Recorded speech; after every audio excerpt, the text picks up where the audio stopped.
Good morning students, how are you? I hope all of you are very well. तो students, हम अपनी new journey that means class 9th science का syllabus शुरू करने जा रहे हैं। ठीक है बेटा। तो इस बुक में बेटा 15 चैप्टर हैं जिसे बेटा हम PT1, PT2, टर्म 1 और टर्म 2 में कवर करेंगे। इसके साथ बेटा आपके कुछ प्रैक्टिकल्स भी हैं जो बेटा आपको टाइम टू टाइम कराया जाएगा। ठीक है। तो एवरीडे जैसे कि बेटा आपने 8th में पढ़ा होगा, आप सभी को पता होगा, आपको लेक्चर डाला जाएगा। ठीक है। तो जो भी क्वेरीज होगी विद इन लेक्चर भी आप पूछ सकते हो और बाद में भी मैसेज के थ्रू आप पूछ सकते हो। ठीक है बेटा। एंड डेली जो भी डाउट्स होंगे वो आपने रोज़ के रोज़ क्लियर करना है। ठीक है बेटा। ये NCERT की बुक है, यही बुक आप सभी ने परचेज़ करनी है। ठीक है।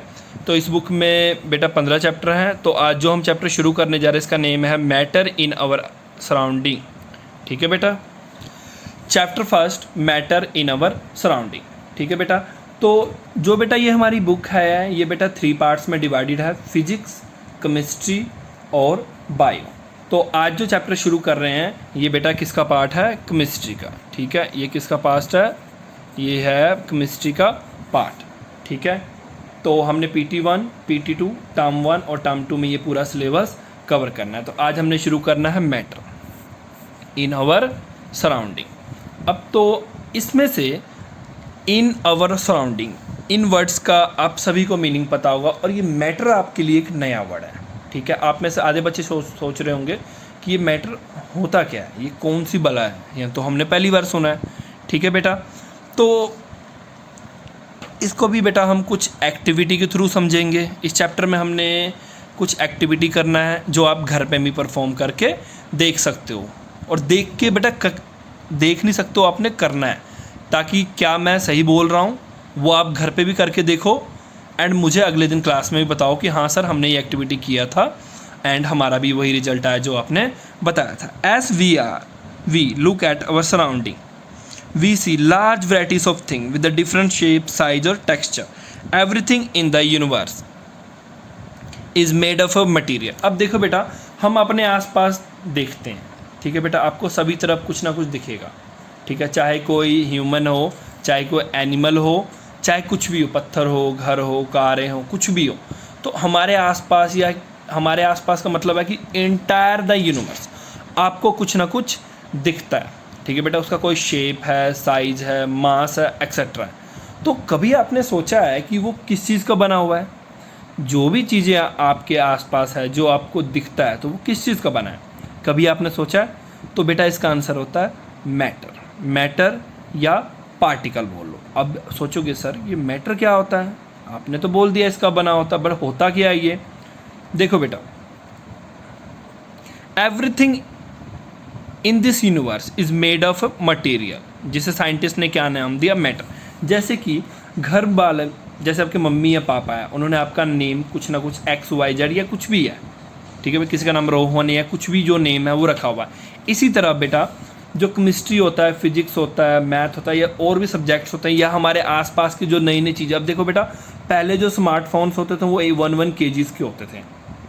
मैंने भी देखा अपने टाइम पे, शायद आप भी देख सकते हो। और कंप्यूटर जो होते थे वो बेटा एक बड़ा घर जो होता था ना उसके बराबर होता था।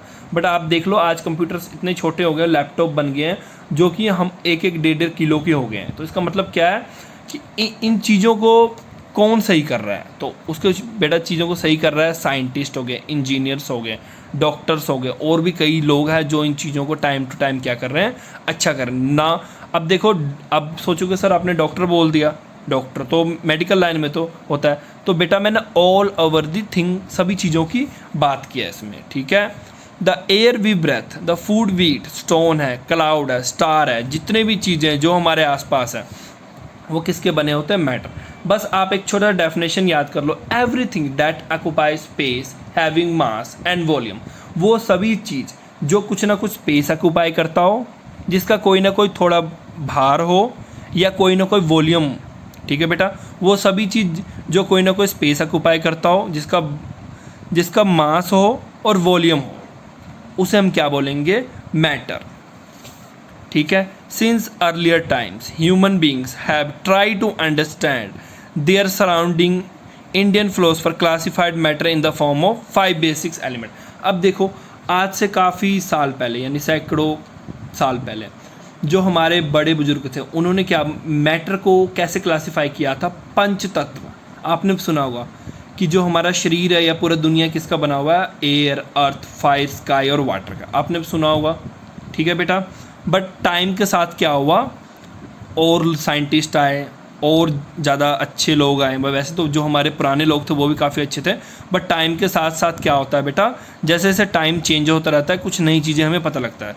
जैसे जैसे वो नए नए लोग आते रह गए, उन्होंने क्या बोला कि modern day scientist have evolve 2 types of classification of matter.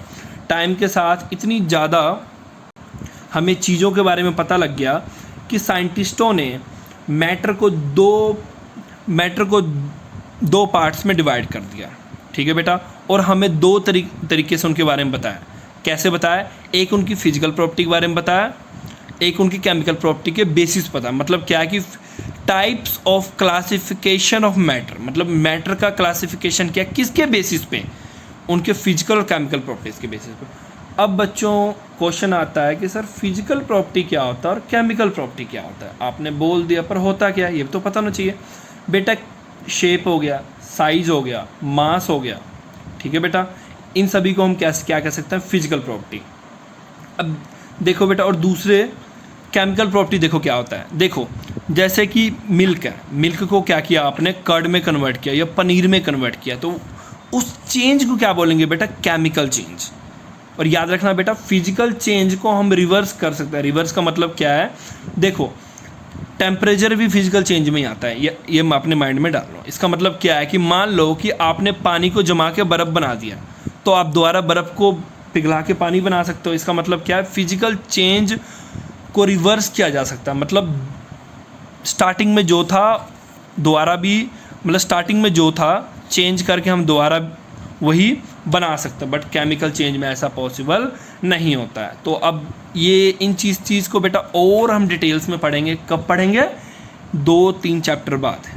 उस चैप्टर में हमने पूरे इसके रिगार्डिंग अच्छे से स्टडी करना है, ठीक है। और इस चैप्टर में जो बेटा हमने पढ़ना है फिजिकल प्रॉपर्टीज़ के रिगार्डिंग ही पढ़ना है। जो केमिकल प्रॉपर्टीज़ है वो हमने आगे चैप्टर्स में पढ़ना है। नेक्स्ट है बेटा फिजिकल नेचर ऑफ मैटर। क्योंकि इस चैप्टर में हमने सिर्फ फिजिकल प्रॉपर्टी पढ़ना है, इसलिए हमने क्या पढ़ना है, physical nature of matter. Matter is made of particle. जैसे कि मैंने ऊपर भी बताया था कि साइंटिस्टों ने क्या बोला कि पार्टिकल को नाम दिया मैटर, मतलब matter is made of particle. ये हमने ऊपर भी पढ़ा था ना। स्टार्टिंग में क्या सोचा गया कि जो भी चीज़ बना पार्टिकल का बना, बाद में साइंटिस्ट आए, साइंटिस्ट ने बोला कि इसको एक अच्छा सा नेम दिया जाए। उन्होंने क्या नेम दे दिया, मैटर, ठीक है बेटा। अब देखो इस चीज़ को भी हम एक एक्टिविटी के थ्रू समझ सकते हैं कि एक्चुअल में मैटर होता क्या है, कैसे एग्जिस्ट करता है, ठीक है बेटा। हम कैसे उसे ऑब्जर्व कर सकते हैं। तो इसके लिए ने क्या एग्जांपल दिया, 2 स्कूल्स के एग्जांपल दिया। 2 स्कूल्स के एग्जांपल कैसे दिया कि 2 स्कूल्स है, दोनों स्कूल्स ने मैटर को 2 अलग अलग चीज़ समझा। एक ने क्या बोला कि मैटर क्या है, वुडन ब्लॉक है, और एक क्या बोलता है मैटर क्या है, सैंड है। तो इस चीज़ को समझने के लिए कि एक्चुअल में मैटर है क्या, तो हम क्या करते हैं बेटा, एक बीकर लेते हैं। आई थिंक आप में से मुझे जहाँ तक याद है, मैं सभी बच्चों को क्लास में मैं सभी बच्चों को लैब में लेके जा चुका हूँ जो क्लास रेगुलर अटेंड करते थे। उन सभी को पता होगा बीकर क्या होता है, ठीक है बेटा। तो जिनको नहीं पता मैं बताता हूँ बेटा, ग्लास देखा है ना पानी पीने वाला, उसी की तरह होता है बेटा बीकर, ठीक है बेटा। वो किसका बना होता है, ग्लास का बना होता है, ठीक है। Take a 100 ml beaker. 100 ml मतलब क्या है कि इसमें अगर वाटर भरे तो 100 ml ही आ सके टोटल, ठीक है। और क्या बोल रहे हैं कि 100 ml बीकर लेना है, उसमें क्या भरना है बेटा, 100 ml बीकर ले लिया आपने, यहाँ तक आपने पानी भर दिया ना। मान लो कि बीकर लिया 100 ml, उसमें अपने हाफ ग्लास को आपने पानी से भर दिया। फिर क्या करना है बेटा, इसमें ऐड करना है शुगर और सॉल्ट। 1 चम्मच शुगर डाला, 1 चम्मच सॉल्ट डाला। तो मेरा क्वेश्चन है, क्या शुगर और सॉल्ट डालने के बाद जब उसको चम्मच से मिक्स करेंगे तो क्या पानी का लेवल बढ़ेगा, क्या पानी का लेवल घटेगा, कि पानी का लेवल उतना ही रहेगा।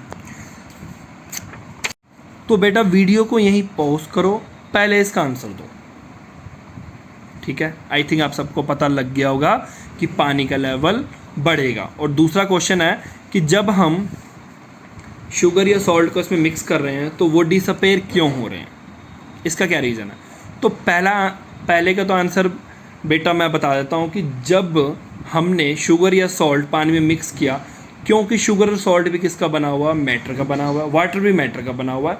तो जब क्योंकि जो मैटर होता है वो स्पेस ऑक्यूपाई करता है, वॉल्यूम ऑक्यूपाई करता है, उसका मास होता है। तो जब हमने उसको पानी में ऐड किया जिसका ऑलरेडी स्पेस है, जो ऑलरेडी जिसने स्पेस ऑक्यूपाई किया, जिसका मास है, जिसका कुछ वॉल्यूम है, उसका वॉल्यूम क्या होगा, थोड़ा सा इंक्रीज़ हो जाएगा पहले के मुकाबले, क्योंकि मैटर में हमने मैटर का एडिशन किया। दूसरा क्या होगा, अब देखो बेटा मैंने क्या बोला कि एवरीथिंग दैट ऑक्यूपाई स्पेस, ठीक है बेटा। और याद रखना बेटा जो वाटर होता है इसमें क्या लिखा है, in order to answer this question we need to take idea of matter made of a particle, ठीक है। What was there in the spoon, salt और शुगर, हाउ डू स्प्रेड। अब देखो बेटा इसका एक सिंपल सा आंसर क्या है कि जब हम पानी में शुगर या सॉल्ट मिलाते हैं तो शुगर और सॉल्ट ज़्यादा कहाँ है, आप मिलाते हो शुगर सॉल्ट डिसअपेयर होता है। इसका आंसर क्या है बेटा कि जब आप पानी में शुगर और सॉल्ट मिलाते हो तो क्या होता है, पानी के अंदर क्या होता है बेटा, स्पेस होते हैं, ठीक है बेटा। पानी के अंदर भी स्पेस होते हैं, ठीक है। जैसे जैसे हम चैप्टर पढ़ेंगे ना मैं इसको और डिटेल्स में आपको बताते जाऊंगा। अभी जस्ट आप इतना अंडरस्टैंड कर लो कि पानी के अंदर भी स्पेस होता है और उसी स्पेस में शुगर और सॉल्ट्स के क्रिस्टल्स क्या करते हैं, जाके अपनी जगह बना लेते हैं, जिस करके शुगर सॉल्ट क्या होता है, डिसअपेयर होता है। यही सेम रीज़न है जब हम पानी में रंग घोलते हैं तो पानी पूरी तरह से इक्वल सभी तरफ कलर फैल जाता है, क्योंकि पानी के अंदर भी एक स्पेस होता है, ठीक है बेटा। और उस स्पेस में क्या होते हैं, ये जाके ट्रैप हो जाते हैं, फंस जाते हैं और जब स्पेस में जाके घुस जाते हैं, ठीक है बेटा। तो आज हमने बेटा इतना ही करना है। टुमारो ऑनवर्ड हम एक्टिविटी 1.12 करेंगे। एंड बेटा जो भी आपकी क्वेरीज है विद इन लेक्चर आप पूछ सकते हो और लेक्चर के बाद आप मुझे मैसेज करके पूछ सकते हो। ओके बेटा, थैंक यू फॉर टुडे।